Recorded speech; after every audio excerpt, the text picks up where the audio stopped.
for Mark, can I make a request? Because I know that we had quite a few citizens that wrote in. Yeah, I do have some comments to read, yes.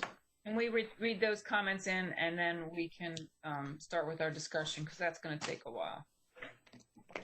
Yeah, I can do that if that's what you all want. Let's see. Mark, one of the letters had personal attacks on the mayor, and it seems like we ought to not enter that into the record based on our protocol for meetings. Yes. The first paragraph of the letter, of that particular letter, I'm sure you know what I'm talking about. Yes. Yes, I've talked to the chairman about the protocol, because basically we just need to be consistent with what we would do in a regular meeting. So, and that's what we'll do here, is could be consistent with that public comment protocol. So I'll go ahead and read those, the ones that I have that are consistent with that.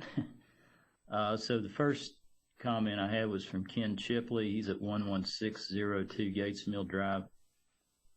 He says, how does the town of Farragut reconcile that they will own all of the PSS for small cell antennas? From page 16 of the small cells explanation document of the Tennessee Competitive Wireless Broadband Investment, Deployment, and Safety Act of 2018. Once an improved, new, or modified PSS has been installed, the PSS becomes the property of the city. Understandably, this fact sparked a number of questions and concerns. On one hand, a city has an interest in maintaining control of public infrastructure for operational purposes.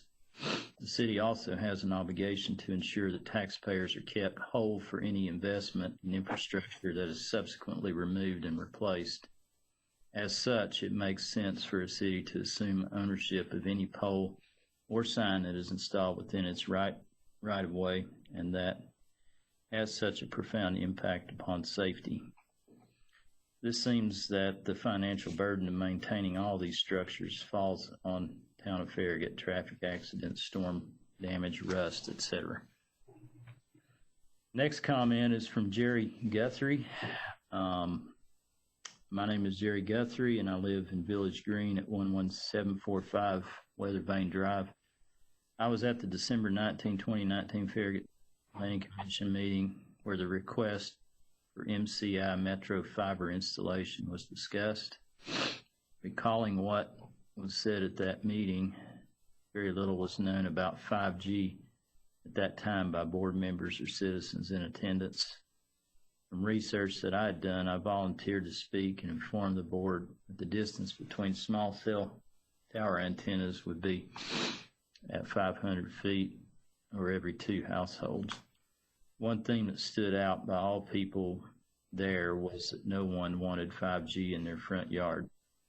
That issue changed for me Thursday, June 11, 2020, when a U.S. Cellular public notice printed in the Farragut Press stated that they intend to place a 38-foot small cell tower on the right-of-way of my property. Our congressmen, federal and state, have passed laws allowing this to happen. They didn't take into consideration the health or well-being of the citizens of this country or the environment. Also, a cell tower in my front yard can cause my property value to decline 21%. Our congressmen's first responsibility should be to protect the health, safety, and welfare of citizens, and they have failed. The Farragut mayor and alderman should contact the governor, Bill Lee, and request that he sign an executive order that halts 5G tower construction in the front yards of Tennessee residents until such technologies have been proven safe beyond a reasonable doubt through independent research and the public health and welfare can be assured. As intrusive and unwanted laws that 5G are allowed to stand, there will be unreasonable and long-lasting harm to the citizens of our community and the environment. Everyone should contact their congressman to get these laws changed ASAP. And that is that comment. I have a comment from Laura Squires at 236 Woodland Trace Drive. Item for public forum. In a May meeting, Tom Hell indicated Verizon has offered to send someone to discuss citizen concerns and provide information to BOMA and Planning Commission regarding 5G. I request that Farragut accept this offer and set up this type of forum with time for citizen questions after July 1, 2020. Item for aesthetic plan discussion, agenda item 9. Since February, I have requested of the town of Farragut to oppose and certainly not encourage any form of co-location of multiple 5G antenna or possibly 4G on the same pole.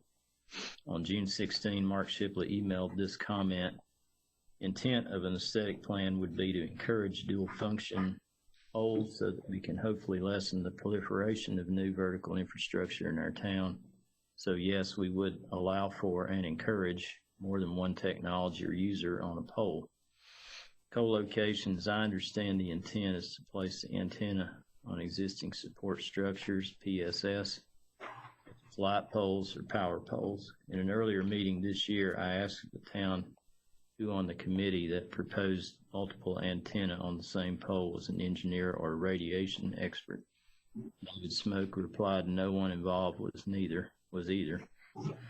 I have submitted the following question to the FCC on March 11 of 2020 and received no reply. Our town is proposing to require multiple antenna from multiple companies on the same pole. We need to understand if this was intended by the FCC and if multiple antenna in the same location may increase the radiation emission to a load that could be above the standard. I've submitted this question Verizon of Tennessee on April 2 of 2020.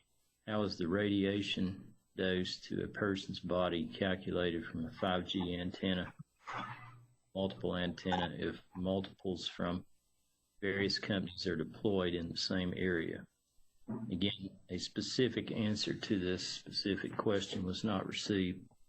General response was given, but no specifics related to this question. If Town of Farragut has data that to co-locate multiple antenna on the same pole is safe and does not increase the total radiation power density to the nearest homes, would you please share that tonight?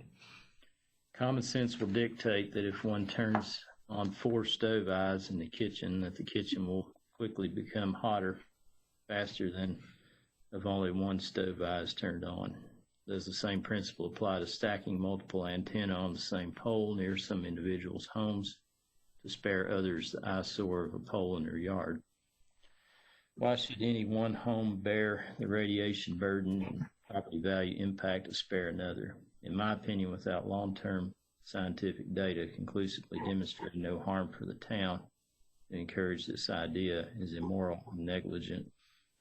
I ask all of you to cease discussion of encouraging this awful idea and to instead work to prohibit it, unless you hold long-term human data that it has been evaluated over long-term studies and poses no increased risk. Next comment is from Bill Harden, 613 Glen Willow Drive. Mike Mitchell has asked the mayor and vice mayor for 3 landowners, taxpayers to be included in the cell tower meeting tonight. Neither one of them has entered Mike Mitchell back. That is no way to conduct public forum business, but I'm preaching to the choir. You already know that. Isn't it against Tennessee state law to have more than 1 antenna on a pole? It was told to us by Verizon in the beginning, but each company would have to have a separate pole and separate antenna. Rules keep changing as we go. You and I both know this is not right.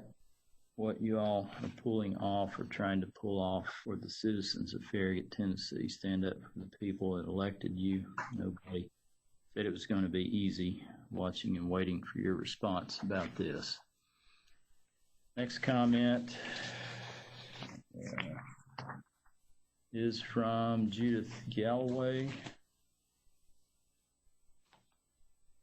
And I'm trying to think of where.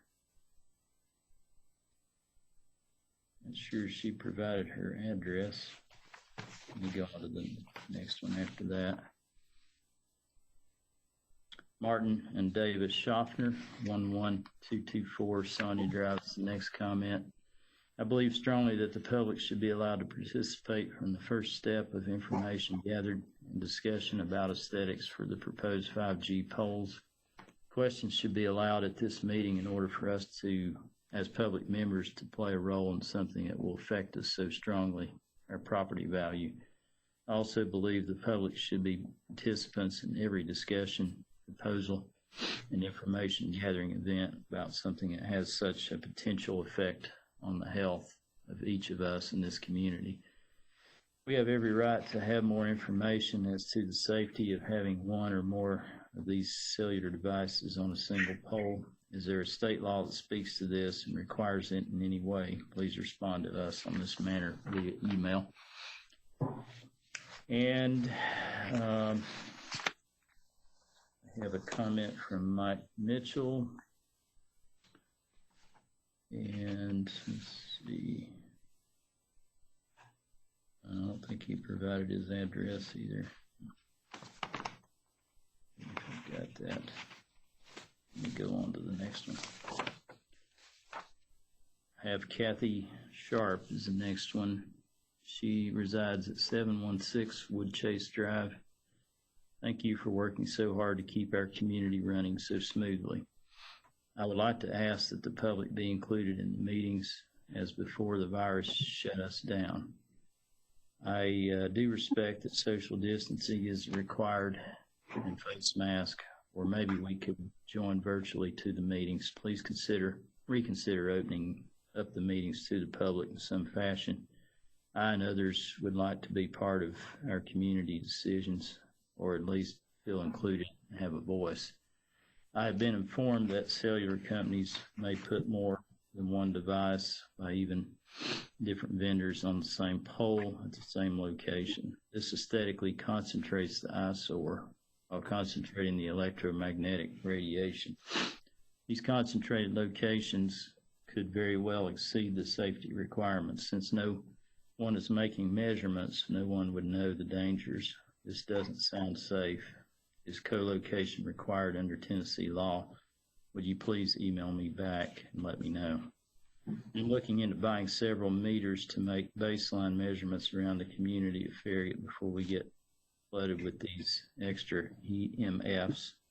I will publish these results and probably set up a website so that everyone can see the effects of these installations. It would be better if our community would take on this endeavor to serve the general public.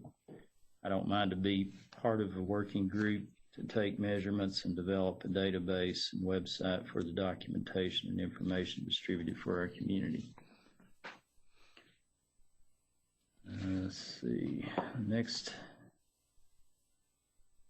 comment is from Rich Compton at Farragut Hills Boulevard, 11118 Farragut Hills Boulevard. I'd like to thank fellow Farragut residents for encouraging others via social media to be more active in town meetings. My comment is specific to agenda item 9. I want to commend the town of Farragut and specifically this board for doing what's in the town's power to help ensure the new poles that support new 5G infrastructure meet the aesthetic standard expected from Farragut residents. The two that I haven't read did not provide their address, so I'm not sure if you want me to go ahead and read those or not. We require an address. Okay. I do not see an address on these two, so that was in my write-up on the website too with the packet. I included that specifically as a requirement. So.